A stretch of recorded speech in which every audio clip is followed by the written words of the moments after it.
નમો અરહંતાણં નમો સિદ્ધાણં નમો આયર્યાણં નમો વજ્રાયાણં નમો યોએ સૌવસાહુ.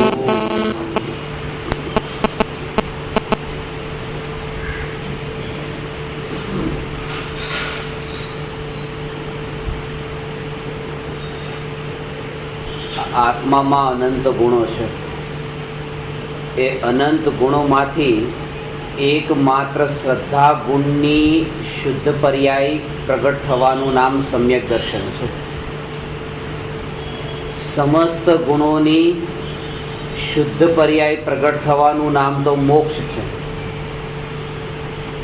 અને શ્રદ્ધા ગુણની શુદ્ધ પર્યાય પ્રગટ થવાનું નામ સમ્યક દર્શન છે. સમ્યક દર્શનના સંબંધમાં સૌથી મોટી ભ્રાંતિ એ થાય છે કે અનાદિથી જીવની દ્રષ્ટિ બાહ્ય દ્રષ્ટિ રહી છે, અને એના કારણે એ બહારમાં દેખાતી જે કમજોરી ને નબળાઈ છે એને જ સમ્યક દર્શનની પ્રાપ્તિ ન થવાનું કારણ માની લે છે. જેમ કે બહારનું આચરણ ઠીક ન હોય તો એમ માને છે કે આ જીવને હવે સમ્યક દર્શન કેવી રીતે થાય. સમ્યક દર્શનનું સ્વરૂપ આજે જ્યારે આપણે સમજશું, તમારી ઘણી બધી ભ્રાંતિઓ પણ દૂર થશે. કારણ કે સમ્યક દર્શન સાથે જીવનું બહારનું વર્તન કેવું હોય,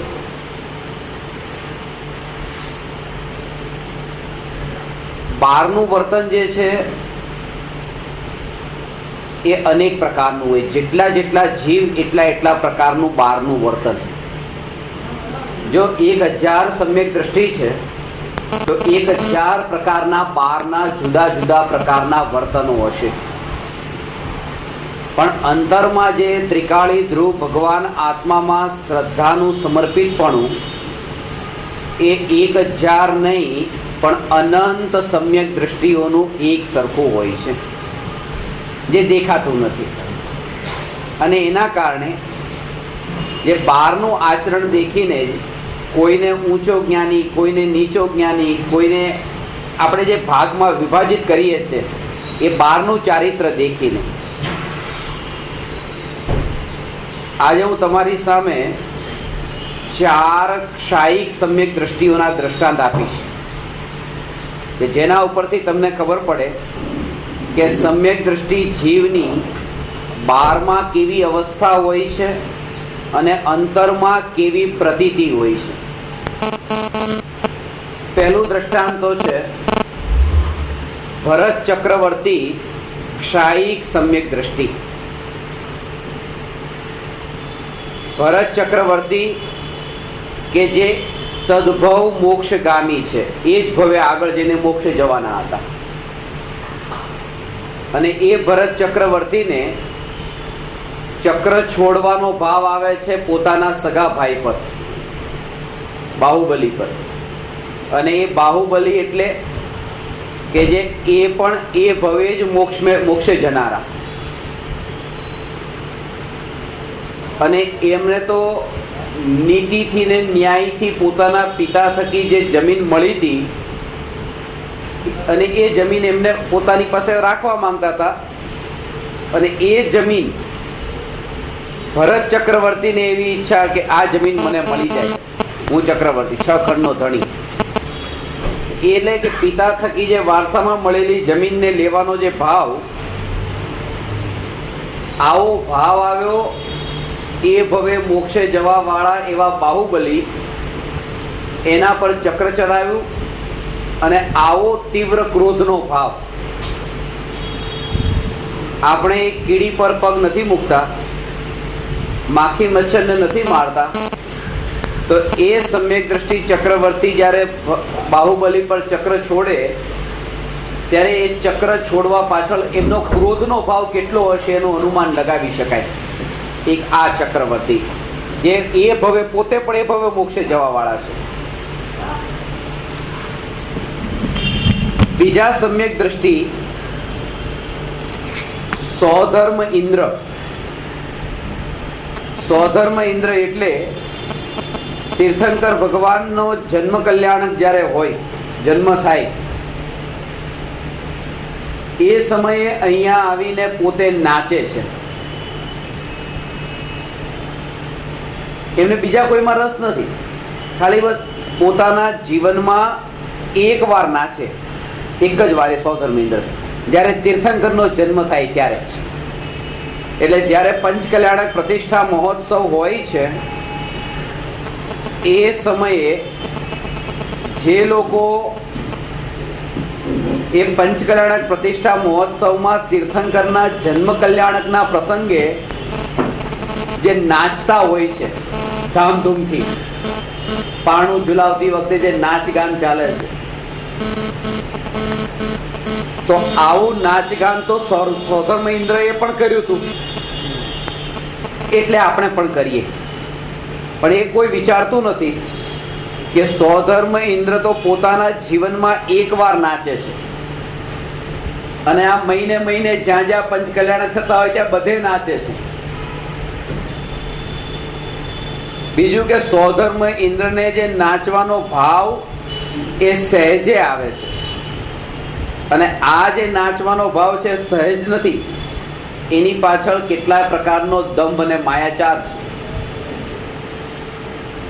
કારણ કે ઘણીવાર ભગવાનની પૂજા થતી હોય અને એમાં ઘણા લોકો નાચવાનો ભાવ આવી જાય, નાચવા લાગે. જ્યારે હું પહેલા પર્યુષણમાં ગામમાં પ્રવચન કરવા જતો હતો, ત્યાં લોકો પ્રવચન પહેલા જ્યારે પૂજા થતી હોય ત્યારે પૂજામાં એ પોતે એવી રીતે નાચવા માટે ચામર લઈ લઈને એવી રીતે એવા ગાંડાની જેમ નાચે. એટલે એક વાર એવું થયું, ત્યારે પછી મેં બધાને એક વાર ભેગા કર્યા કે આવતીકાલથી તમારા બધાનું આ નાચવાનું બંધ. આ શું લગાવ્યું છે? અને બીજા દિવસે એક પણ વ્યક્તિ નાચવા ઊભી ન થઈ. એટલે ત્યારે મેં કીધું કે ગઈકાલે જે નાચવા વાળા હતા એ બધા માયાચારી ઢોંગી હતા. કારણ કે નાચનો જે ભાવ છે તો એવો છે કે મારા ના પાડવા છતાં પણ આજે નાચે. જો અંદરથી આવતું હોત તો તમને તીર્થંકર પરમાત્મા પણ કહે કે નહીં નાચો તો પણ તમે નાચો. એ ભાવ એવી વસ્તુ છે. આ ખાલી બહારથી દેખાવ હતો, દેખાવ બંધ થઈ ગયો, બસ ના પાડીએ. એ સ્વધર્મ ઇન્દ્ર એ ભાવથી નાચે છે પોતાના જીવનમાં એક વાર. આ બીજા સમ્યક દ્રષ્ટિ. ત્રીજા ક્ષાયિક સમ્યક દ્રષ્ટિ લૌકાંતિક દેવ. એ લૌકાંતિક દેવ દેવલોકમાંથી તીર્થંકરના જન્મ કલ્યાણકમાં તો રસ લેતા જ નથી. બાલ બ્રહ્મચારી છે, આજીવન ભોગનો ભાવ નથી.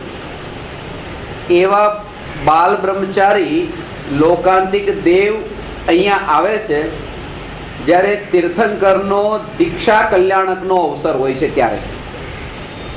બસ એટલા સુધી એમને રસ છે. અને સમ્યક દ્રષ્ટિ, ક્ષાયિક સમ્યક દ્રષ્ટિ. અને ચોથા સમ્યક દ્રષ્ટિ છે જેમનો એ સર્વાર્થ સિદ્ધિના દેવ. એ સર્વાર્થ સિદ્ધિના દેવને તો આ દીક્ષા કલ્યાણકમાં પણ રસ નથી. વિચાર કરજો, 5 કલ્યાણક તીર્થંકર ભગવાનના અહીંયા સમાપ્ત થઈ જાય. આ નકલી નહીં હો, અત્યારે જે થાય અસલી પંચ કલ્યાણક જયારે થાય તો પણ જેમને અહીંયા આવવા સુધીનો વિકલ્પ ન ઉઠે એવા સરવાર સિદ્ધિના દેવ જે 33 સાગરોપમ ચર્ચા કરે છે ને, એ દેવની આ વાત છે કે જે 33 સાગરોપમ વર્ષો સુધી ત્યાં દેવ ગતિમાં સરવાર સિદ્ધિમાં તત્વની ચર્ચા કરે છે. એક વિષય બીજી વાર રિપીટ થતો નથી અને આજીવન આ જ તે તત્વ ચર્ચા. એટલે જે લોકોને 2 કલાક કે 5 કલાક કે 10 કલાકના સ્વાધ્યાયથી જો થાક લાગી જતો હોય કે 10 દિવસથી એમ લાગતું હોય કે બસ હવે કેટલું, એ લોકોએ આ વાતને યાદ કરવા જેવી છે કે સરવાર સિદ્ધિના દેવો પણ 33 સાગરોપમ વર્ષ સુધી તત્વની ચર્ચા સિવાય બીજું કંઈ નથી. એનું પણ એક રહસ્ય છે કારણ કે અંતરંગ તપમાં જે કાયોત્સર્ગ અને ધ્યાન એ બે તપ જે 11 અને 12મા નંબરે છે, એની પહેલાનું જ કોઈ જો તપ હોય તો એ સ્વાધ્યાય છે, જે ધ્યાનથી બિલકુલ લગોલગ છે. એ તત્વ વિચાર રૂપ જે સ્વાધ્યાય છે, જે અંતરમાં ચિંતનની પ્રક્રિયા રૂપે નિરંતર જ્ઞાનીઓને ચાલે છે, એ ચિંતન, એ સ્વાધ્યાય, એ જ નિર્વિકલ્પ ધ્યાનની અનુભૂતિ સુધી લઈ જવાનું સાધન છે. અને એવો સ્વાધ્યાય એ સરવાળ સિદ્ધિના દેવ 33 સાગરોપમ વર્ષ સુધી કરે છે. પણ અહીંયા આવવામાં કોઈ રસ નથી. તીર્થંકર પરમાત્માનું જે થાય છે, હા આવી છે, પણ એ રસ નથી. મારે એમાં 4 વાત તમને બતાવવાની છે. કે પહેલી વાત તો ભરત ચક્રવર્તી કે જે પોતાના સગા ભાઈ ઉપર એ ભવે મોક્ષે જવા વાળા એના ઉપર ક્રોધ આવે છે, ચક્ર છોડે છે. બીજા સ્વધર્મ ઇન્દ્ર જે અહીંયા જન્મ કલ્યાણકમાં નાચવા, લોકાંતિક દેવ કે જે અહીંયા દીક્ષા કલ્યાણકમાં આવે, અને સર્વા સિદ્ધિના જે દેવ એ તો 5 કલ્યાણકમાં આવતા નથી. આમાં જે 3 પ્રકારના દેવ કયા?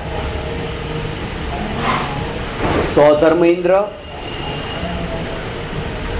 લોકાંતિક દેવ અને સર્વાર્થ સિદ્ધિના દેવ. આ 3 દેવો એ તો હજી આવતા ભવે મોક્ષે જવાના છે, એ ભવે તો નથી જવાના.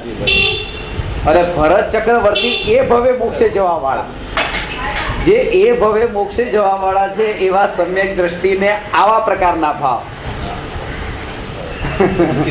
વિચિત્રતા. અને જેમને એ ભવે મોક્ષ નથી જ તે, એવા સ્વર્ગના દેવોની 12ની દશા તમે જો, અને ભરત ચક્રવર્તીની 12ની દશા તમે જો. 12નું આચરણ જે છે એ ચારિત્રની કક્ષામાં નથી. આ દેશ ચારિત્ર ને સકલ ચારિત્ર જે કીધું એ આત્માના અંતરમાં જે વિતરાગ પરિણતિનું પ્રગટ થવું, એનું નામ ચારિત્ર છે. આટલી સ્પષ્ટ વાત હોવા છતાં અજ્ઞાનીને હજી એમ લાગે કે તમારી દ્રષ્ટિ આવા ક્રોધી જે જીવો છે એના તરફ કેમ વકીલાત કરો છો, એમને કેમ આગળ? તો એનું કારણ તમને બતાવું છું. સમ્યક દર્શન ને આજ સુધી આપણે 12ની દ્રષ્ટિથી જ માન્યું હતું, 12ના ચારિત્રથી. અને એ અત્યારે પણ જો તમને એમ લાગતું હોય ને કે થોડીક 12ની વાત કરો, તો તમે સત્યને સાંભળવા નથી માંગતા, તમે તમારા આગ્રહને છોડવા નથી માંગતા. તમારે હજી પણ સત્યના નામે ક્યાંક ને ક્યાંક પોતાના આગ્રહની પુષ્ટિ થાય એવું કંઈક સાંભળવું છે. અને જ્યાં સુધી પોતાને જેવું સાંભળવું છે એવું ત્યાં વક્તા બોલે એવી આશા રહે, ત્યાં સુધી તો સત્ય એને મળે જ નહીં. ત્યાં તો એ સમજવા તૈયાર હોય કે વસ્તુનું સ્વરૂપ આવા પ્રકારનું છે. સમ્યક દર્શન એ અંતરની પ્રતીતિ છે કે હું ત્રિકાળી ધ્રુવ ભગવાન આત્મા છું. જે સમયે ક્રોધનો વિકલ્પ ઉઠે છે એ સમયે ક્રોધના વિકલ્પને પણ સમ્યક દ્રષ્ટિ જાણે છે. અને જે સમયે તીર્થંકર ભગવાનના જન્મ કલ્યાણકમાં નાચવાનો વિકલ્પ ઉઠે છે, સમ્યક દ્રષ્ટિ એને પણ જાણે છે. અને જ્યારે દીક્ષા કલ્યાણકમાં લોકાંતિક દેવને આવવાનો વિકલ્પ ઉઠે છે તો એને પણ સમ્યક દ્રષ્ટિ જાણે છે. અને સર્વાર્થ સિદ્ધિના દેવને એ વિકલ્પ પણ જો નથી ઉઠતો અને સ્વાધ્યાય જ કરે છે તો એને પણ સમ્યક દ્રષ્ટિ માત્ર જાણે છે.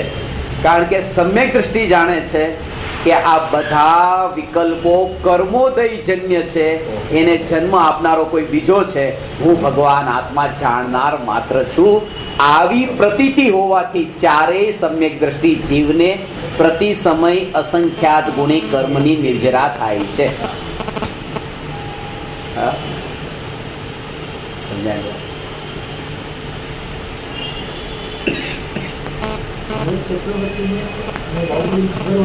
એટલે એક બધી ખબર છે. તમને એક વાત બતાવું કે 12નું ચારિત્ર એ અલગ વસ્તુ. કેટલી હદ સુધી એ જીવ સમ્યક દ્રષ્ટિ જો હોય તો એની બહારની સ્થિતિ કેવી હોય અને અંતરની પ્રતીતિ કેવી હોય. એક વાત તો નિયમથી નિશ્ચિત છે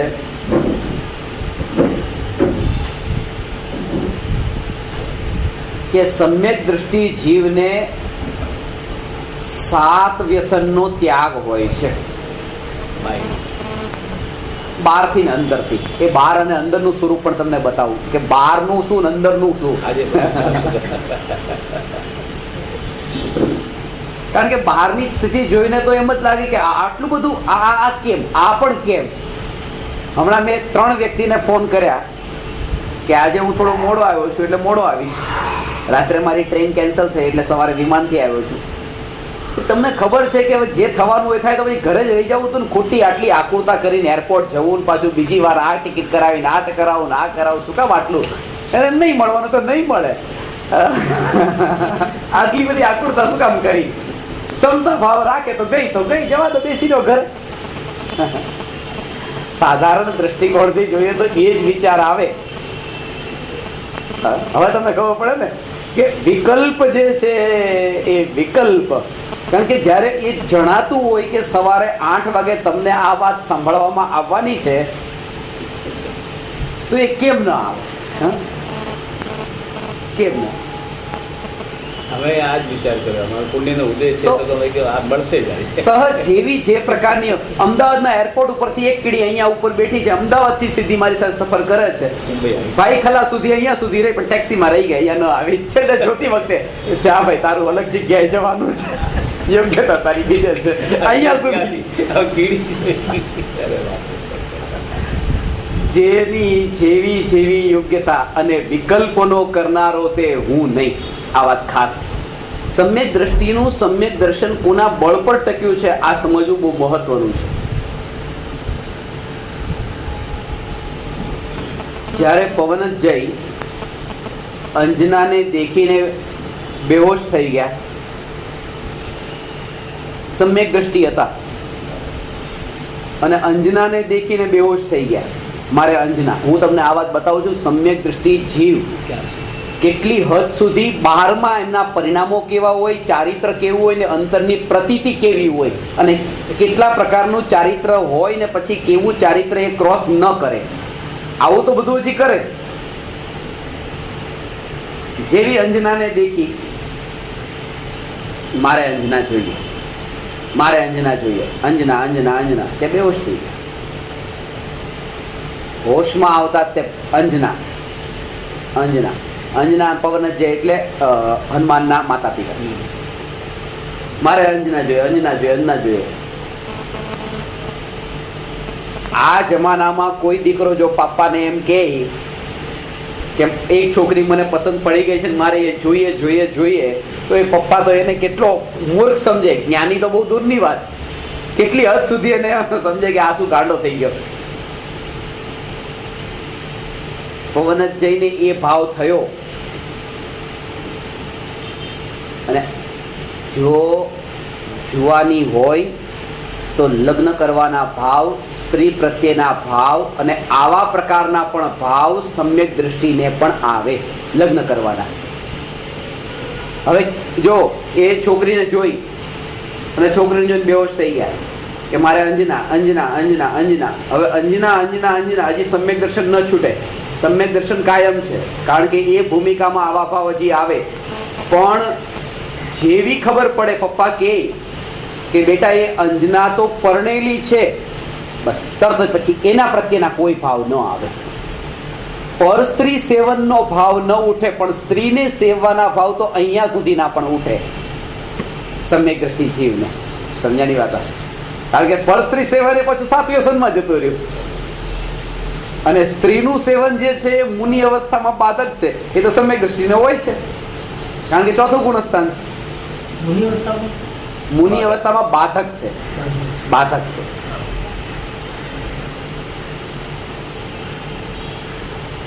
અને એટલે જ કહ્યું હતું કે ચક્રવર્તી 96,000 રાણીને ભોગવે છે તો પણ દોષ નથી. અને અજ્ઞાની એક પત્નીને ભોગવે નહીં, ખાલી ભોગવવાનો ભાવ પણ ઉઠ્યો તો એ દોષ છે.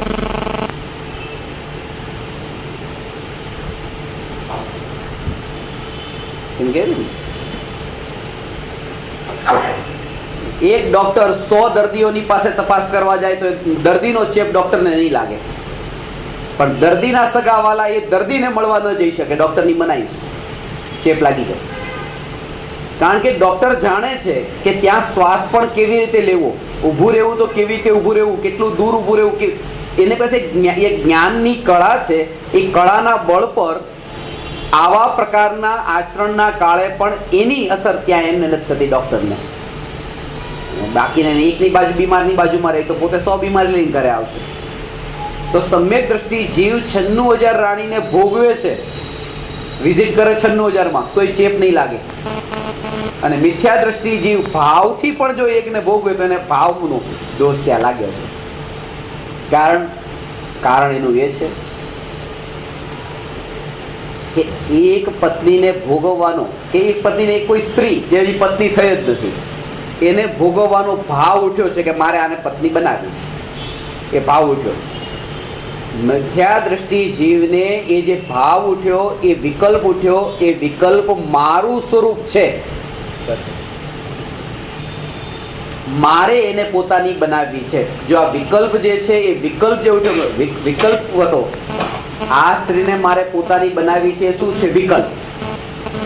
અને એ જીવ એમ માની લે છે કે મને જો એવો ભાવ આવ્યો છે કે આ સ્ત્રીને પોતાની બનાવવી છે, મને એ ભાવ આવી ગયો છે અને હું એને પોતાની બનાવવાનો છું. હું ત્યાં એવું જ્ઞાનીને ભેદ જ્ઞાન છે કે આ વિકલ્પ પોતાની બનાવવા માંગે છે ને વિકલ્પ મારું સ્વરૂપ નથી, હું જાણનાર ભગવાન આત્મા છું. સમજાણો શાંતિભાઈ? આ બે ભેદ, આ જે વિકલ્પ જે છે એ વિકલ્પને સાક્ષાત જુદો જાણ્યો અને વિકલ્પથી જુદું જાણપણું જ્ઞાન માત્ર પોતાનું સ્વરૂપ છે એવી જેને પ્રતીતિ છે એ સમ્યક દ્રષ્ટિ છે. 7 વ્યસનના સેવનમાં પણ અહીંયા એ માંસ ખાવાનો બહારથી માંસનું જે માંસ ભક્ષણનો ત્યાગ કર્યો, એ માંસ ભક્ષણ તો અનાદિથી કર્યું જ નહોતું. કારણ કે આત્માએ આજ સુધી જો ભક્ષણ જ નથી કર્યું, શાકાહાર કે માંસાહાર, તો આ પછી આવ્યું ક્યાંથી માંસ ભક્ષણ? અને માંસનું ભક્ષણ ન કર્યું તો માંસ ભક્ષણનો ત્યાગ ક્યાં? કારણ કે જેને ગ્રહણ કર્યું એને ત્યાગ. તો સમ્યક દ્રષ્ટિ જીવ શું માંસ ભક્ષણનો ત્યાગ નથી કરતા? 7 વ્યસનમાં એક માંસ ભક્ષણ છે. એ સમ્યક દ્રષ્ટિ જીવ આ જે શરીરનું જે માંસ, એ માંસમાં સુખ બુદ્ધિ, કારણ કે કોઈ પણ વ્યક્તિ માંસ ખાય છે તો માંસને ખાતો નથી, માંસમાંથી સુખ માને છે. માંસ ખાધું એ કોને કહેવાય? કે માંસમાંથી સુખ માનવાનું નામ છે માંસ ખાધું. બાકી જીભ તો તાળવા ઉપર અડેલી જ રહી છે. અજ્ઞાની, જ્ઞાની, સમ્યક દ્રષ્ટિ, મુનિ બધાને તો કઈ માંસ ભક્ષણનો દોષ ન લાગે. માંસને ટેસ્ટ તો કર્યું છે પણ સુખ નથી માન્યું એમાં, કે આ જે તાળવા ઉપર જે રસ આવી રહ્યો છે તેમાં સુખ છે એવું નથી માનતા. એટલા માટે માંસ ભક્ષણ નથી. તો માંસ ભક્ષણનો અર્થ જે છે કે માંસમાં સુખ માનવું. અને સમ્યક દ્રષ્ટિ જીવ શરીરને માંસ માને, એટલા માટે શરીરમાં સુખ માનતા નથી. એટલે સમ્યક દ્રષ્ટિ જીવને આ વ્યસન છૂટ્યું એમ કહેવાય. સમ્યક દર્શન પેલા માંસ ભક્ષણનો ત્યાગ હોતો જ નથી. જે બહારના ચારિત્રની વાત કરે છે ને, કઈક તો ચારિત્ર, કઈક ચારિત્ર. ચારિત્રનો અર્થ તો આ છે, બહારનું ચારિત્ર એટલે કે માંસમાં સુખ ન માનવું. આ બહારમાં, આ બહારનું તો અંતરનું શું? અંતરમાં ત્રિકાળી ધ્રુવ ભગવાન આત્માના અતિન્દ્રિય આનંદના ઘૂંટડા પીવાય, એ અંતરમાં ગયા, એ અંતરની વાત છે. બહારમાં નાસ્તિ રૂપે છે, અંતરમાં અસ્થિ રૂપે છે.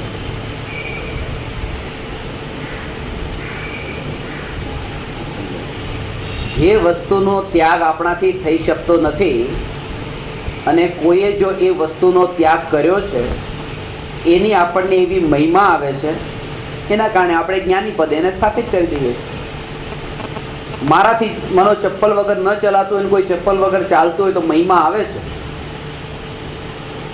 શિયાળાની કડકડતી ઠંડીમાં જો સ્વેટરને ધાબળા ઓઢીને ઊંઘતા હોય અને જો કોઈ વ્યક્તિ નિર્વસ્ત્ર એવી રીતે પહાડની ટોચ પર એ ઠંડીમાં પોતે ધ્યાન મુદ્રામાં બેઠા હોય તો એની મહિમા આવી જાય છે. અંતરમાં ખબર નથી કે કયા વિકલ્પો ચાલે છે.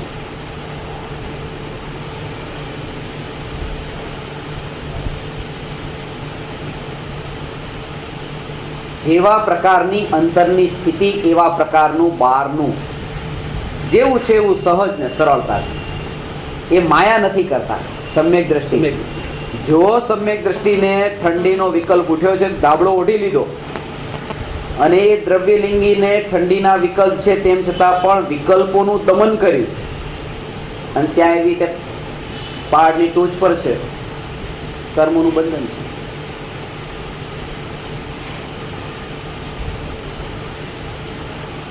પાંચ પાપને પૂરી રીતે કરે, ભરપૂર કરે તો એ સમ્યક દર્શનને બાધા નથી પહોંચતી. પણ પુણ્યમાં ધર્મ માને તો સમ્યક દર્શનને બાધા પહોંચે છે. આ વાતને થોડીક સ્પષ્ટ કરી લઈએ.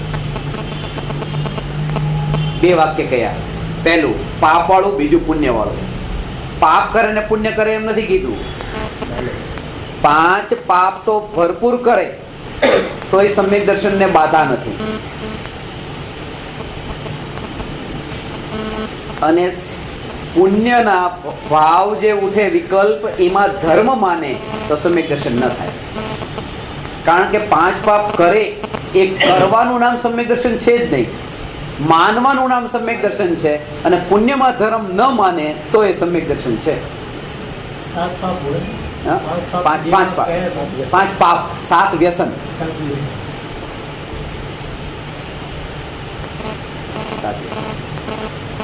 પણ મોટા ભાગે આપણે એને જ્ઞાની માનીએ છીએ. આજે દુનિયામાં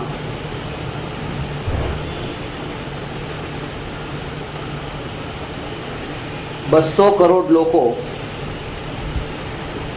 જીસસ ક્રાઇસ્ટને ભગવાન માને છે. એ 200 કરોડ લોકો જે જીસસ ક્રાઇસ્ટને ભગવાન માને છે, એમાં મોટા ભાગના તો એવા છે કે બીજા બધા માને છે. માનો કે 200 કરોડ માનવા વાળા કઈ ખોટા થોડા હોય? 200 કરોડ લોકો જેમને પગે પડતા એ ખોટા થોડા હોય? એમ સમજીને અમુક લોકો તો માને છે કે આ સાચા છે. એવી રીતે કે જયારે 12માં આટલું બધું છોડી દીધું, લોકો એમને પગે લાગતા હોય, તો આટલા લોકો જયારે એમને પગે લાગે છે તો એ કઈ ખોટા થોડા હોય? એમાં કઈક તો હોય, ત્યારે તો આ પગે લાગતા હોય. આ નિર્ણય બીજાનો નહીં ચાલે, આમાં પોતાનો નિર્ણય જોશે.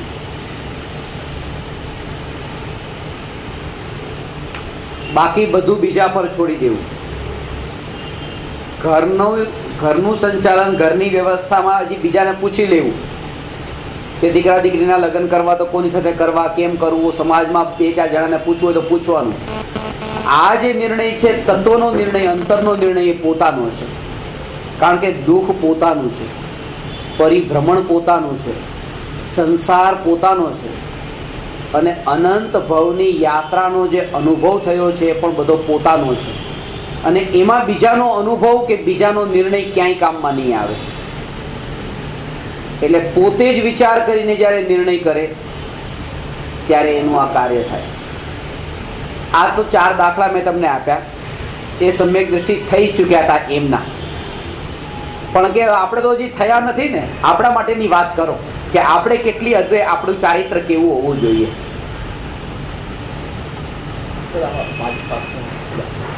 હિંસા, જૂઠ, ચોરી, કુશીલ અને પરિગ્રહ. અબ્રહ્મચર્ય. અને બ્રહ્મચર્યની પરિભાષા પછી સમજી લેજો. પછી આત્મામાં લીનતા.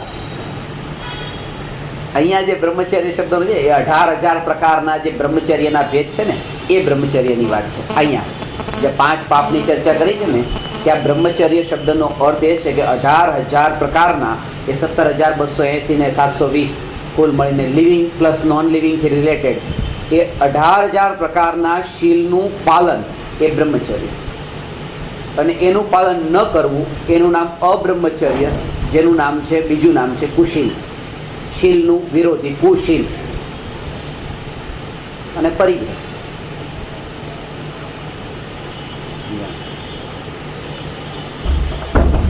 સ્વર્ગના દેવો કે જેમને હિંસા, જૂઠ, ચોરી, કુશીલ અને પરિગ્રહ આ 5 પાપમાંથી સરવાળ સિદ્ધિના દેવ પાસે ન તો કોઈ જીવોની હિંસા, ન જૂઠ, પોતાના જીવનમાં એકવાર જૂઠું બોલવાનું નથી, ચોરી કોઈની વસ્તુની કરવાની નથી, બ્રહ્મચર્યનું પાલન કરે છે, પરિગ્રહ કઈ છે નહીં, એવા સરવાળ સિદ્ધિના દેવ 4થું ગુણસ્થાન છે. અને 5મા ગુણસ્થાન વર્તી સમ્યક દ્રષ્ટિ મનુષ્ય 3 જીવની હિંસા નથી કરતા, પણ સ્થાવરની તો હજી કરે છે.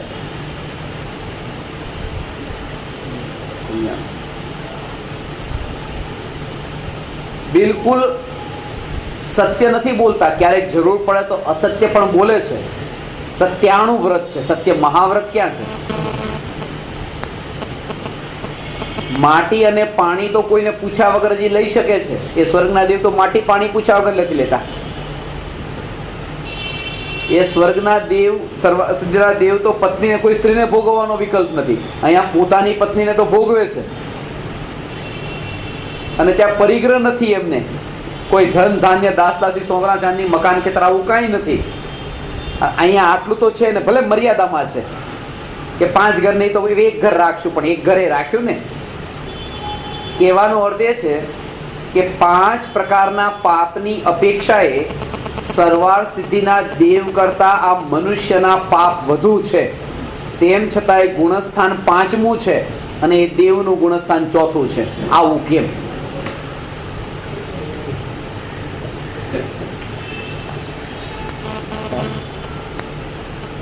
મનુષ્ય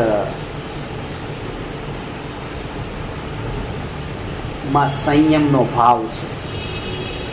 ત્યાં જે સ્થિતિ ઊભી થઈ છે એ સ્થિતિ સહજ છે, અને અહીંની જે સ્થિતિ છે એ પરિસ્થિતિની સામે તમે અંતરના પુરુષાર્થથી પ્રગટાવેલી આ સ્થિતિ છે.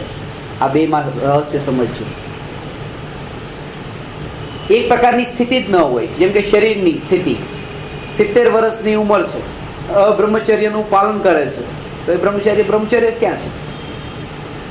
હવે એ 70 વર્ષથી 80 વર્ષ સુધી, 10 વર્ષ સુધી બ્રહ્મચર્યનું પાલન કર્યું, અને કોઈએ 30 વર્ષથી 40 વર્ષની ઉંમરમાં આ 10 વર્ષમાં 100 વાર એને પોતાની પત્ની સાથે ભોગ ભોગવ્યો.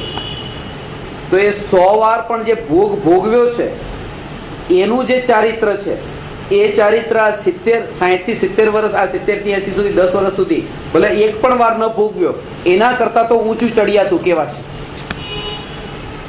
કારણ કે પરિસ્થિતિ તમારી સામે એ છે, શરીરની સ્થિતિ એવી છે, ભોગ સામે છે, ભોગની શક્તિ પણ અંતરમાં છે. તેમ છતાં પણ અંતરની પરિણતિની નિર્મળતાથી હોય તો આ 100 વાર આ દ્રષ્ટાંત એના માટે. અને એ જ કારણ છે કે ચક્રવર્તીને 96,000 ભોગને ભોગવે, 96,000 રાણીઓને ભોગવે છે. એ ભોગને ભોગવતી વખતેની સ્થિતિ અને આને 10 વર્ષની આ શરીરની નબળાઈ વાળી સ્થિતિ. કારણ કે અંતરમાંથી એ અસારતાનો બોધ નથી થયો, હજુ અસારપણું લાગ્યું નથી, શરીર શિથિલ થયું છે. અને એટલા માટે તે હિન્દુ વિચારધારા અને જૈન વિચારધારામાં સૌથી મોટું અંતર છે. હિન્દુ વિચારધારામાં એ કીધું કે આખા જીવનનો અનુભવ જેની પાસે હોય, જેણે આખા જીવનને બિલકુલ જીવ્યું, ભોગવ્યું અને એવી રીતે ભોગવ્યું, એમાં એ બતાવ્યું 25 વર્ષ સુધી તો કે ભોગને બિલકુલ ન ભોગવે. હિન્દુ વિચારધારામાં 25 વર્ષ સુધી ભોગને ન ભોગવે. એટલે શું? અને પછી ભોગવે, પછી ભોગવે. કારણ કે 25 વર્ષ સુધી બિલકુલ ન ભોગવે તો ભોગની શક્તિ એટલી એકઠી કરે અને પછી બધી શક્તિથી પૂરેપૂરા ભોગને ભોગવે. અને પછી હવે એને ખબર પડે કે આ ભોગમાં કંઈ સાર નથી. એટલે આખા જીવનના ભોગને ભોગવીને આખું તારણ કાઢે કે આમાં કંઈ સાર નથી. પછી હવે દીક્ષા લઈ શકે, પછી સંન્યાસ લઈ શકે.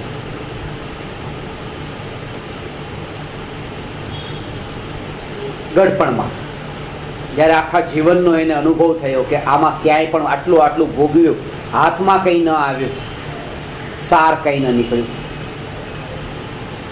પણ મહાવીર ભગવાન એ કહે છે કે જીવ ને અનંત અનંત ભવની યાત્રાનો અનુભવ છે.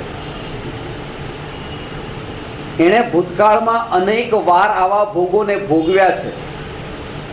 એટલા માટે દરેક બાળક એક જેવું નથી હોતું. દરેક બાળકના વિચારો અલગ અલગ છે. કોઈ બાળક નાનપણથી તે વૃદ્ધ હોઈ શકે છે.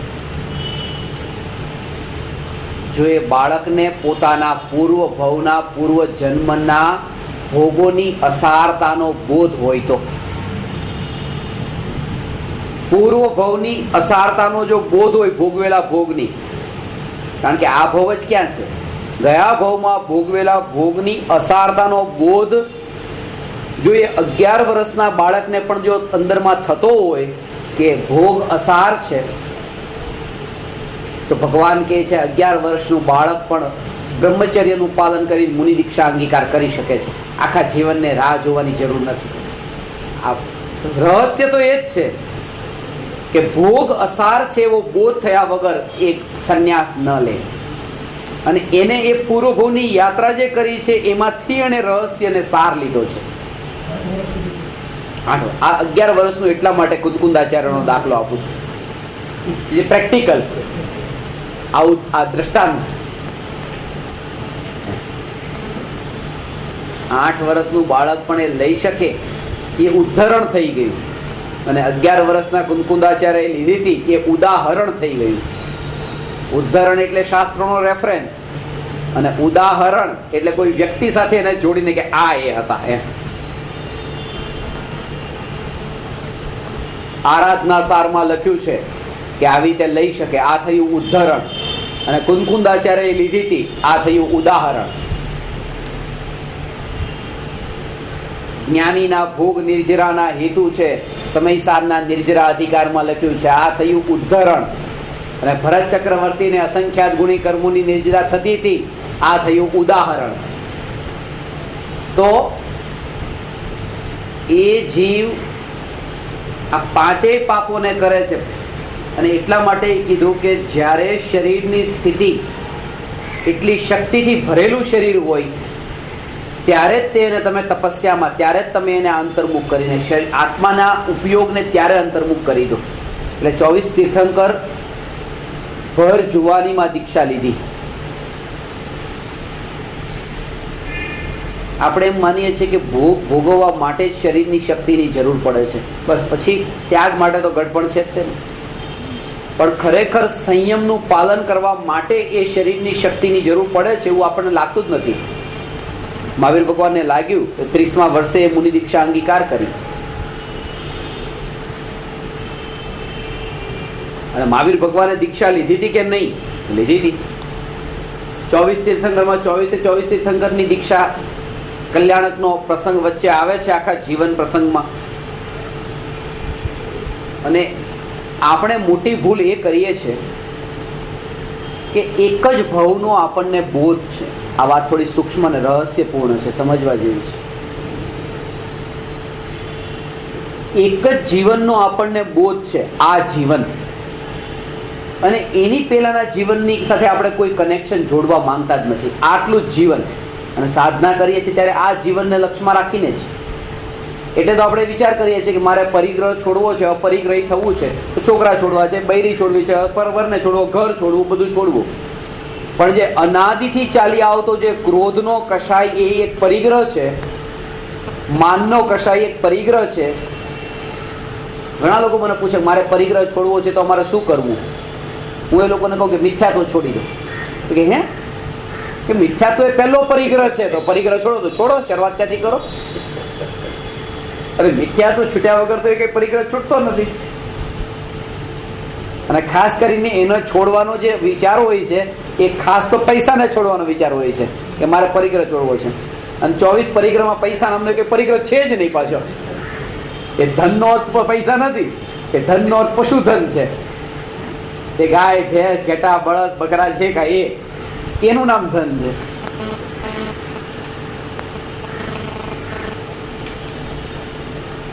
કહેવાનો અર્થ એ છે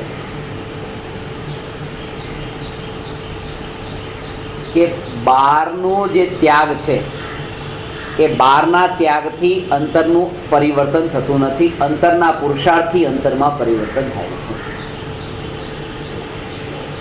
સમજાણી વાત?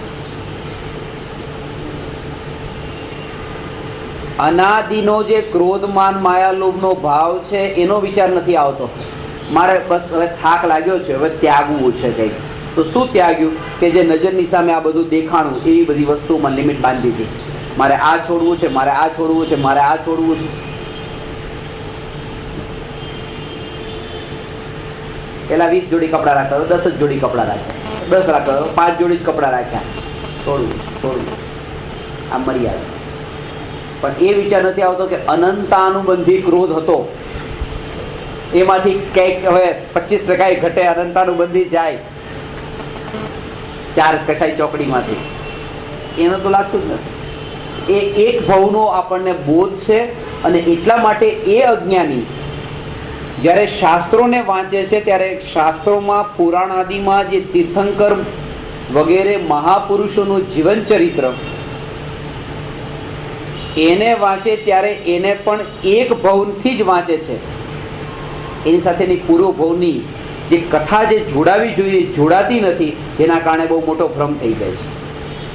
એ બંને પ્રકારે થાય છે, નિશ્ચયાવાસીને થઈ જાય છે અને વ્યવહારાવાસીને થઈ જાય છે. એનો તમને ખુલાસો કરું. શું થાય કે શાસ્ત્રમાં વાંચ્યું કે મહાવીર ભગવાન, જેમનું બાળપણનું નામ હતું વર્ધમાન, એ વર્ધમાન નાનપણથી તે ધીર, ગંભીર, ઉદાસીન, પોતે એવી રીતે બાળપણમાં તે એવી રીતે વૈરાગ્યમય એમનું જીવન, આવું બધું વાંચ્યું. અને શરૂઆત થઈ વર્ધમાનથી. એ વર્ધમાન જ્યારે ફળ જોવાની આવી, જોવાની એમના ઉપર ચડી નહીં, પોતે એવી રીતે બ્રહ્મચર્યનું પાલન કર્યું અને આજીવન બ્રહ્મચારી રહ્યા. 30મા વર્ષે મુનિ ધર્મ અંગીકાર કર્યો. આ બધું વાંચ્યું. 30મા વર્ષે મુનિ ધર્મ અંગીકાર કર્યો. જન્મ્યા, ધીર ગંભીર રહ્યા, પછી સીધી મુનિ દીક્ષા આવી. મુનિ દીક્ષા આવી પછી આગળ જઈને કેવળ જ્ઞાન. એટલે આજના આ યુગમાં અત્યારે જેટલા પણ જીવ છે ને, આ બધા દ્રવ્યલિંગી કે મહારાજ સાહેબ બધા દ્રવ્યલિંગી એટલે કે જે 12 થી 28 ગુણનું પાલન કરતા હોય એવા, નગ્નતા સહિત, એ તો આવી જ ગયા. પછી તો બાકીના બધા આવી ગયા જયારે એમને અંદર લઈ લીધા ત્યારે. તો એ જેટલા પણ દ્રવ્યલિંગી સહિતના બધા જે પોતાને સાધુ માને છે, મનાવે છે, એમણે આ મહાવીર ભગવાનનું આ ચારિત્ર જોઈને દીક્ષા લીધી. કે મહાવીર ભગવાને પણ ચારિત્રનું પાલન કર્યું હતું, દીક્ષા લીધી. તે દીક્ષા વગર તો કેવળ જ્ઞાન થાય કેવી રીતે? કેવળ જ્ઞાન જયારે એમ કહું ને મારા સાથે તમે કેવળ જ્ઞાન પામો ને, કે પણ દીક્ષા તો પેલા લીધા વગર કેવળ જ્ઞાન કેવી રીતે પામશું? એક કદમ ઉઠાવી લીધું છે, આગલું કદમ હવે કેવળ જ્ઞાનનું છે. અને આ કાળમાં થતું નથી, એટલે સૌથી વધારે જે થતું હતું એ અમે કરી લીધું છે. આ સૌથી મોટી ભૂલ ક્યાં થઈ? ભૂલ ત્યાં થઈ કે મહાવીર ભગવાનનું આ જીવનનું ચારિત્ર જે પોતાનું, એ બધું તો જોયું, પણ 10 ભવ પહેલા સમ્યક દર્શન પામી ચૂક્યા હતા. એ તો આ લાઈફની સ્ટોરીમાં ક્યાંય સમ્યક દર્શન પ્રગટ થયું એવું તો આવતું જ નથી. અને એના જ કારણે જે જીવ મહાવીર ભગવાનનું જીવન ચરિત્ર વાંચીને સાધના કરે છે એ સમ્યક દર્શન માટે ક્યારે પુરુષાર્થ કરતો નથી. એ સીધી દીક્ષા ઉપર ઉતરી આવે છે. એ તો આવતું જ નથી. કારણ કે કોઈ વિચાર પણ નથી કરતું કે 24 તીર્થંકરમાં 24 તીર્થંકર જન્મથી સમ્યક દ્રષ્ટિ હતા. અને સમ્યક દર્શન વિના તો તીર્થંકર પ્રકૃતિનો બંધ પણ થતો નથી. તીર્થંકર પ્રકૃતિ જો આ મહાવીર ભગવાન આ ભવે તીર્થંકર થયા તો તીર્થંકર પ્રકૃતિ ત્રીજા ભવે બંધાય છે. એનો અર્થ એ કે ત્રીજા ભવે તો નિયમથી સમ્યક દ્રષ્ટિ હતા. કોઈ એના પહેલાના ભવે પણ હોય, જે મહાવીર ભગવાન 10 ભવ પહેલા સમ્યક દ્રષ્ટિ હતા સિંહની અવસ્થામાં. એટલે મહાપુરુષોના જીવન ચરિત્રને દેખીને એ મહાપુરુષોના જીવન ચરિત્ર જેવું અનુકરણ કરવાની જે ઈચ્છા એ એટલા મોટા બ્રહ્મમાં નાખી દે છે કે જેના કારણે જીવનું સંસાર પરિભ્રમણ રોકાતું નથી, વધે જ છે. કારણ કે ઘણી બધી ભ્રમણાઓ ઊભી થઈ જાય છે.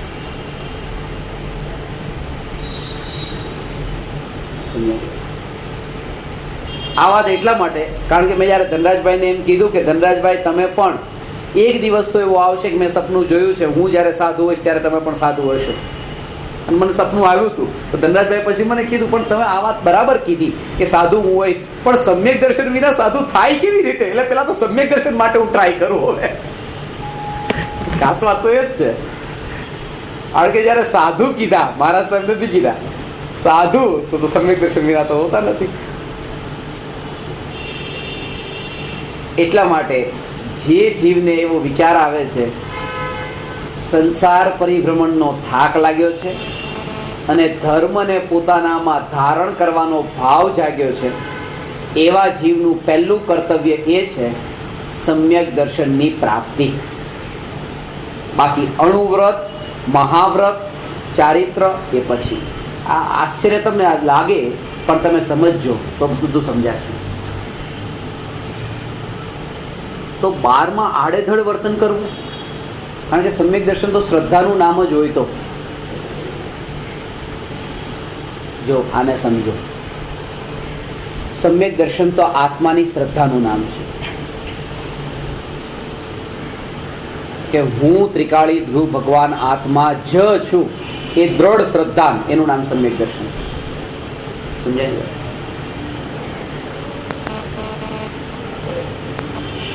તો માંસ ખાય તો ચાલે કે ન ચાલે? હું ત્રિકાળી ધ્રુવ ભગવાન આત્મા. દારૂ પીવે તો ચાલે કે ન ચાલે? હું ત્રિકાળી ધ્રુવ ભગવાન આત્મા. એ સમજો કે જ્યારે હું ત્રિકાળી ધ્રુવ ભગવાન આત્મા એવી નિર્વિકલ્પ અનુભૂતિ સહિતની પ્રતીતિ, આમાં બે વાત કીધી. ખાલી પ્રતીતિ એમ નહીં કે તમે અત્યારે માની લીધું કે હું ત્રિકાળી ધ્રુવ ભગવાન આત્મા, પણ આનું નામ સમ્યક દર્શન નથી. સમ્યક દર્શન એટલે હું ત્રિકાળી ધ્રુવ ભગવાન આત્મા એવું જ્ઞાનની પર્યાય જાણે. અને જાણે ત્યારે કેવી રીતે જાણે કે માનો 4 વાગે સમ્યક દર્શન થયું તો 4 વાગ્યાના આગલા સમય સુધી તો નિર્વિકલ્પ નથી થયા, વિકલ્પ છે. અને જ્ઞાનની પર્યાય એ ત્રિકાળી ધ્રુવ ભગવાન આત્માને જાણે છે, પણ એ ત્રિકાળી ધ્રુવ ભગવાન આત્માને સાક્ષાત નથી જાણતી. આ વિકલ્પ વચ્ચે આવ્યો છે પાછો. કેવો? કે હું ત્રિકાળી ધ્રુવ ભગવાન આત્મા છું, એવો વિકલ્પ.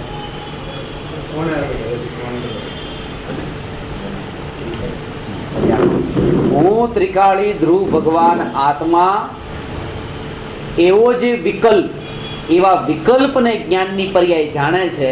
અને ત્યાં સુધી એ પરને જાણે છે, ત્યાં સુધી સ્વને જાણ્યો નથી.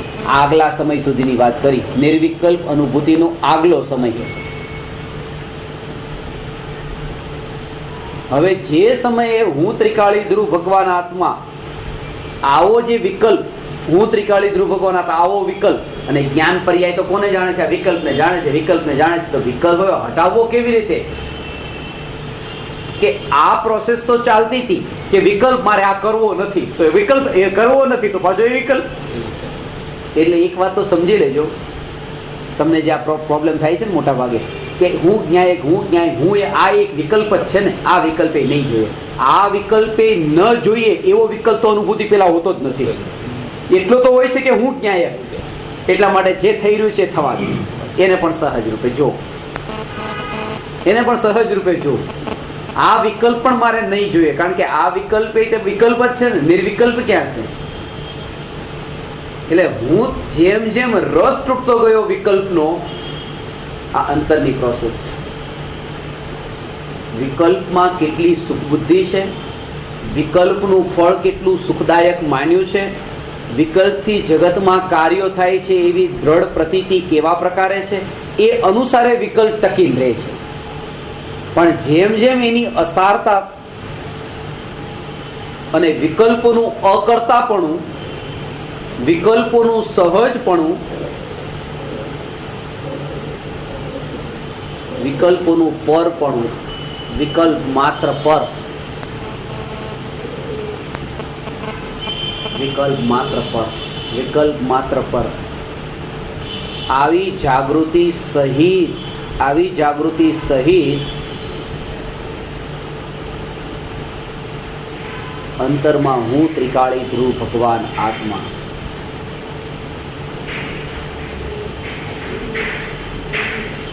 વિકલ્પનો જ્યાં સુધી રસ હતો ત્યાં સુધી વિકલ્પ ભણાય. વિકલ્પ પ્રત્યે પણ ઉદાસીનતા વર્તે. ગ્રહસ્થ દશા પ્રત્યે ઉદાસીનતા વર્તે એમ નહીં. આતંકવાદી યુદ્ધ કરે, લડાઈ કરે, મારામારી કરે, ઉદાસીનતા વર્તે એમ નહીં. હું ન્યાયક છું,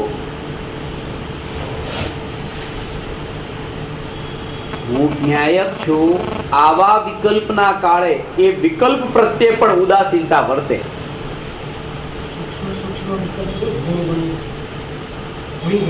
ગુણગુણીના ભેદનો એ જ તે આજે એ તે હું ન્યાયક એવું. પણ એ જે વિકલ્પ છે, હું જ્ઞાયક સાક્ષાત જે સત્તા સ્વરૂપ છે, એ સત્તા સ્વરૂપમાં હજી એનો રસ નથી. હજી આ વિકલ્પમાં એટલો રસ પડ્યો છે. અને એ જ કારણ છે કે ન્યાયકની નિર્વિકલ્પ અનુભૂતિમાં આ રસ બાધક બને છે.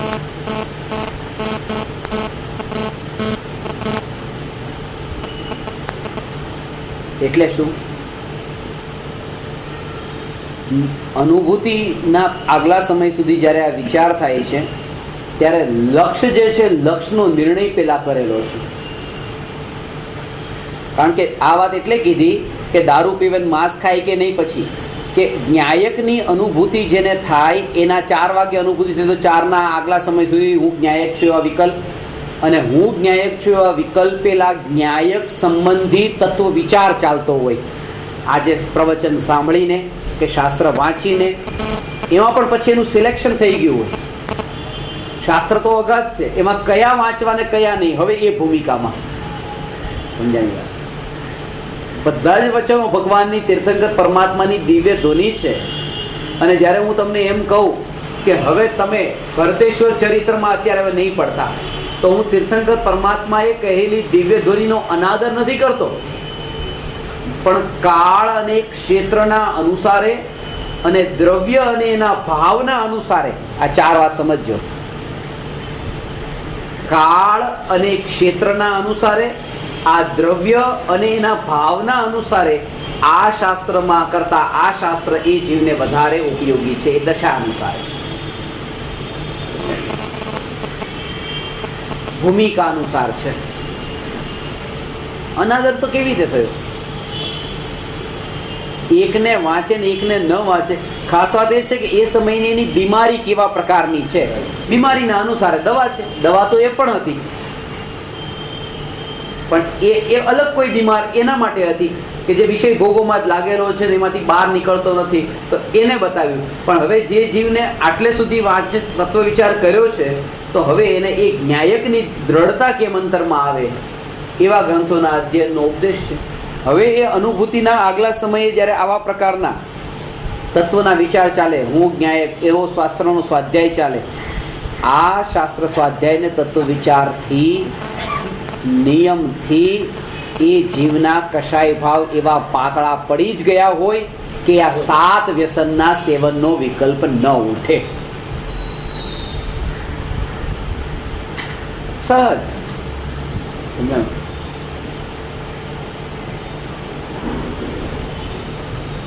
તમને નિર્વિકલ્પ અનુભૂતિ નથી થઈ, પણ 7માંથી એક વ્યસનનું સેવન કરવાનો વિકલ્પ ઉઠ્યો છે, નથી ઉઠતો. એની પાછળનું કારણ છે, કારણ કે આ તત્વ વિચાર કરતા અંતરમાં એક પ્રોસેસ ચાલતી હોય છે. ચારિત્ર ગુણની પર્યાય, જેને પરિણતિ કહેવાય છે, એ પરિણતિમાં એક પ્રોસેસ નિરંતર ચાલતી હોય છે. જે માતાના ગર્ભમાં પણ ચાલે છે, એ પ્રતીતિના બળ પર પરિણતિની અંદર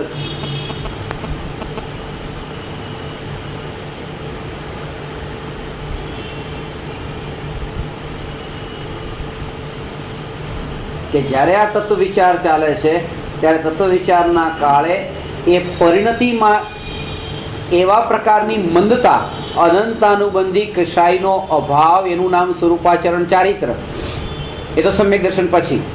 પણ અનંતાનુબંધી કશાયનું એટલી હદે મંદ પડવું કે હવે એને આ 7 વ્યસનના પણ વિકલ્પ નથી ઉઠતા, એ આ તત્વ વિચારના બળે નથી ઉઠતા.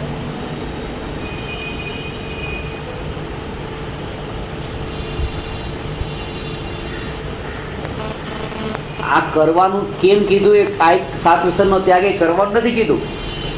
થઈ જાય. આવા પ્રકારના કશાયની મંદતાના પરિણામ એવા હોય, અને એટલા બધા મંદ પણ ન હોય કે ચાલે તો કીડી પગમાં મરે છે કે નહીં જોઈ જોઈને ચાલે, એવા મંદ ન હોય પાછા. આ ભેદ સમજજો. કારણ કે જે વ્યવહારમાં સૂતો છે એ નિશ્ચયમાં જાગે છે, વ્યવહારમાં જાગે છે એ નિશ્ચયમાં સૂતો છે.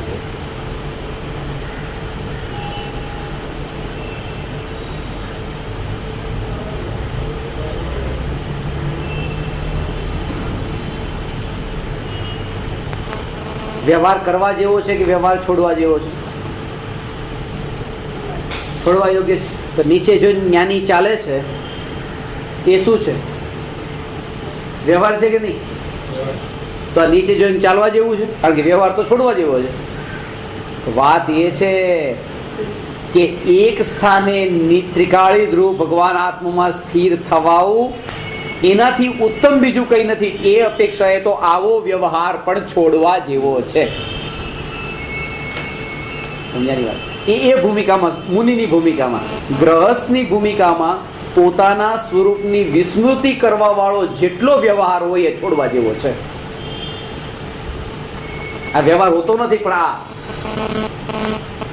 જેને અજ્ઞાની વ્યવહાર બોલે છે એ વ્યવહારની વાત.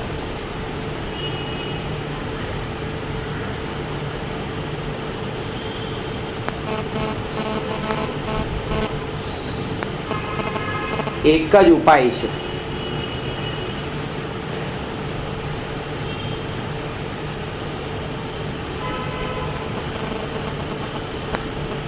તત્વનું વિચાર નિરંતર ચાલે.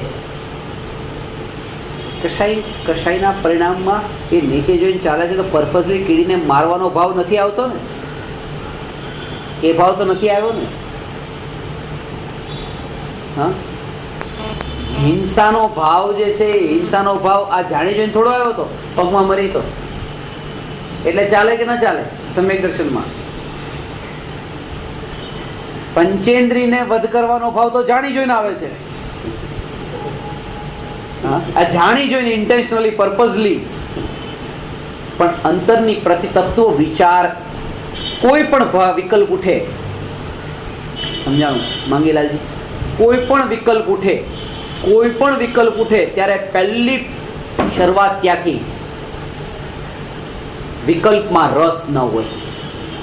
થઈ રહ્યું છે, વિકલ્પ આવ્યો છે, વિકલ્પ આવ્યો છે, વિકલ્પ લાવ્યો નથી.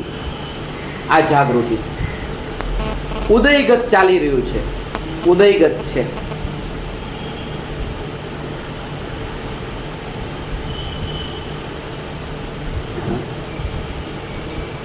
સંતોષી એને કીધું અનંતાનુબંધી લોભ છૂટવો ને, અનંતાનુબંધી લોભ. જેમ ક્રોધ એવી રીતે લોભ છૂટે ત્યારે શું હોય કે અત્યારે માનો કે પોતાની પાસે ધન એટલું નથી, દુકાન પર જતો હતો, એટલી આકુળતા વ્યાકુળતા હાય હોય કરીને, પણ પછી એને વિચાર કર્યો કે આ બધું જ્યારે મળવાનું છે મળશે, જ્યારે મળવાનું છે ત્યારે મળશે. ઉદયમાં હશે તો મળશે, પુણ્યના ઉદયમાં હશે તો મળશે, પાપના ઉદયમાં હશે જશે. આમાં મારે કાંઈ કરવું નથી, ચલો ક્ષમતા સંતોષથી બેસી ગયો. જેમાં સંયોગોમાં બેસવાવાળા હજી કેટલાય છે કે ભાઈ જ્યારે મળવાનું છે, 2 ટેકની રોટલી મળવાની છે તો મળશે, કારણ કે ઉદય અનુસાર છે, જે થશે એ થશે. જેમ સંયોગમાં જીવ આવો સંતોષી થાય છે, આવો તે સંતોષી સંયોગી ભાવ માટે થઈ જાય કે વિકલ્પ આવવાનો છે, આવશે ને જે થશે એને ઢીલો મૂકી દે, એને વળગે નહીં. અને જેને વિકલ્પને પણ આવી રીતે સહજ રૂપે લીધો, હવે દુકાને જવાનો જો વિકલ્પ આવે ને કમાણી કરવા માટે કે ના આજે તો કમાવું છે, તો એને એમ નહીં લાગે આવું કેમ આવી ગયું, કારણ કે એને ઢીલો છોડી દીધો. લક્ષના એ પ્રમાણે જેને આ વસ્તુને પકડી હતી ને, આને ઢીલું છોડ્યું, એ હજી આને ઢીલું નહીં છોડી શકે, પણ જેને આને ઢીલું છોડી દીધું છે એ આને ઢીલું છોડી શકશે. કારણ કે આની સાથે તો એનું આનું કનેક્શન જે તોડ્યું નતું અને આનું તોડી દીધું, તો આ કામ ન થાય પણ પછી કોઈ બીજું કામ થશે, કારણ કે આ તો ઊભું જ છે. ડાળીને કાપી નાખી છે, ડાળી કાપવાથી ઝાડનો નાશ થવાનો નથી, ઝાડ તો વધારે વિકસિત થશે ડાળીઓ કાપવાથી. તો પછી એ પ્રવૃત્તિ કેવી થશે ત્યારે જાગૃતિ, આપણે જયારે ભાવનું પણ જુદું છોડી દેશે, હા, પ્રવૃત્તિ કેવી થશે? એ ભાવ ત્યારે પ્રવૃત્તિ ઉદય અનુસારે જેવા ભાવ હશે, પ્રવૃત્તિમાં કોઈ નિયમ નથી કે આવી જ થશે. ત્યારે એટલું પક્કું છે, કારણ કે શું થશે એનું નામ સમ્યક દર્શન નથી, પણ જે થશે એમાં કર્તા બુદ્ધિ નહીં થશે એનું નામ સમ્યક દર્શન છે. પછી જે થશે તે થશે, જે થશે તે થશે. આ પ્રકારની સહજ સહજ સહજ સહજ બધું સહજ, એમાં ક્યાંય પણ હું કર્યું એમ નથી. સમ્યક દર્શન આનું નામ છે.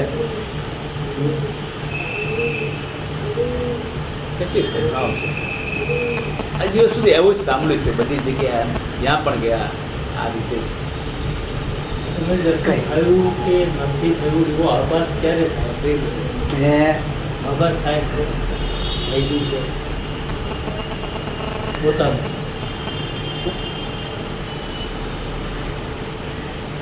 મને સમ્યક દર્શન થયું કે નથી થયું, મને સમ્યક દર્શન થયું કે નથી થયું, 50-50% જેવું લાગે છે. સમ્યક દ્રષ્ટિ કહે છે કે નથી જ થયું. વિકલ્પ એટલે કે એને જ્યાં સુધી શંકા છે, સમ્યક દ્રષ્ટિ જીવ જે નથી એને આ થાય કે થયું કે નથી થયું, થયું કે નથી થયું, થયું કે નથી થયું. તો સમ્યક દ્રષ્ટિને શું, સમ્યક દ્રષ્ટિને શું હોય? સમ્યક દ્રષ્ટિને સમ્યક દર્શન થયું જ છે એમ ન હોય, સમ્યક દ્રષ્ટિને હું ન્યાયક જ છું એ પ્રતીતિ હોય, સમ્યક દર્શન થઈ જાય. સમ્યક દર્શન ઉપર તો લક્ષ્ય જ નથી ત્યાં એમ કે સમ્યક દર્શન થયું કે નહીં, કારણ કે પર્યાય છે, પર્યાય ઉપર નજર નથી. ત્રિકાળી ધ્રુવ ભગવાન આત્મા તે હું, એ સહજ થાય છે. એ થઈ ભવિતવ્યતા અનુસાર, નિયતિ અનુસાર, હોનહાર અનુસાર જે રૂપે થાય છે. લક્ષ્ય જે છે ત્રિકાળી ધ્રુવ ભગવાન આત્માનું છે. મેઇન લક્ષ્ય છે.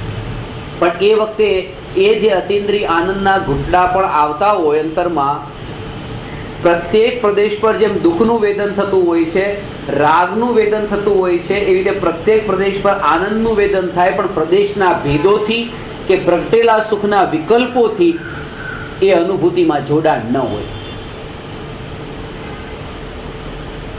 એકત્વ એ ત્રિકાળી ધ્રુવ ત્રિકાળીમાં જ હોય. એ અનુભૂતિમાં પણ જોડાણ હોય.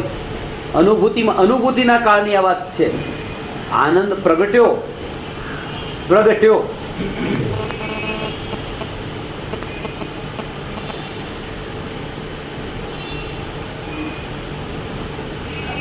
પ્રગટેલા આનંદમાં પણ એકત્વ નહીં, બરાબર. કારણ કે એ આનંદનો પણ જ્ઞાતા જ રહી ગયો. આ વાત સમજવા જેવી છે. કારણ કે પ્રગટેલો જે આનંદ છે, હા પ્રગટી ગયો, પતી ગયો, ઉછળકૂદ ચાલુ થઈ ગયું, આનંદ જતો રહ્યો. એનો હોવો જોઈએ નહીં કેવો હોય, કારણ કે આ લાવવા જેવી વસ્તુ નથી પરાણે. આ સહજતા છે, કારણ કે ત્યાં તો સહજ સમ્યક દ્રષ્ટિ થયો ને, હવે સહજ છે, એ લાવતો નથી. લાવવો જોઈએ, કેવો ભાવ હોવો જોઈએ, એનો મતલબ એ કે કંઈક પછી અહીંથી કરીને ભેગો કરીએ. એ સ્થિતિ આવા પ્રકારની હોય છે. એટલે શાસ્ત્રોમાં ક્યાંય એમ નથી લખ્યું કે મુનિ અંતર્મુરતે અંતર્મુહૂર્તે આત્માના અતિ નિર્વિકલ્પ ધ્યાનમાં લીન થવા જોઈએ એવું કે નથી લખ્યું. લીન થાય છે. હોય છે.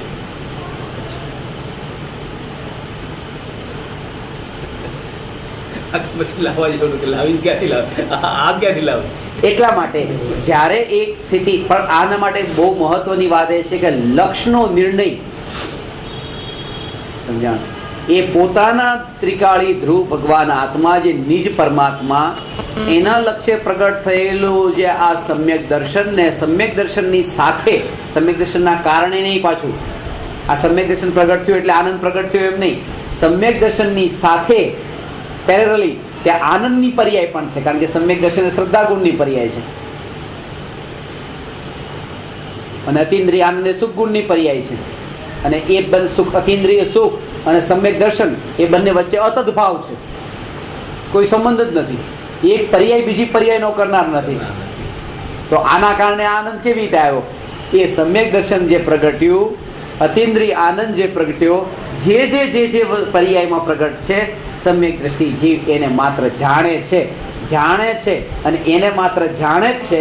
એટલે ત્યાંથી પછી નિર્વિકલ્પમાંથી બહાર આવીને પણ પછી આખા લોકાલોકને બધા પદાર્થોમાં જે બધું છે બધાને માત્ર જાણે છે, કારણ કે જાણવા રૂપે પ્રતીત થઈ છે હું માત્ર જાણનાર.